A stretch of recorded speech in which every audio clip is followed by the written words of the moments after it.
ఓం నమ శివాయ. ఈరోజు వచ్చేసి కార్తీక మాసంలో 4వ సోమవారం అండి.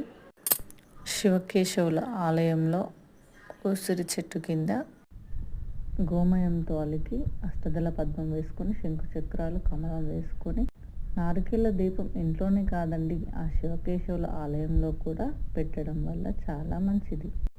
తమలపాకు తీసుకొని కొన్ని బియ్యం వేసుకొని నారికేళానికి అలంకరించుకొని 3 వత్తులు వేసి అలాగే 33 జ్యోతులు, రోజుకొక జ్యోతి అని ఇలా వెలిగించడం వల్ల ఆ శివ యొక్క అనుగ్రహం, ఆ దామోదరుని యొక్క అనుగ్రహం మనపై ఇళ్ళవేళలా ఉంటుంది. దీపం వెలిగించిన తర్వాత దామోదర ఆవాహయామి అని చెప్పుకొని నైవేద్యం చూపించి ఏదైనా ఒక దామోదరుని సూక్తి అయినా శివయ్య సూక్తి అయినా చదువుకోవాలి. ఇలా చదువుకోవడం వల్ల ఆ దామోదరుని యొక్క ఆశీస్సులు మనపై ఉంటుంది.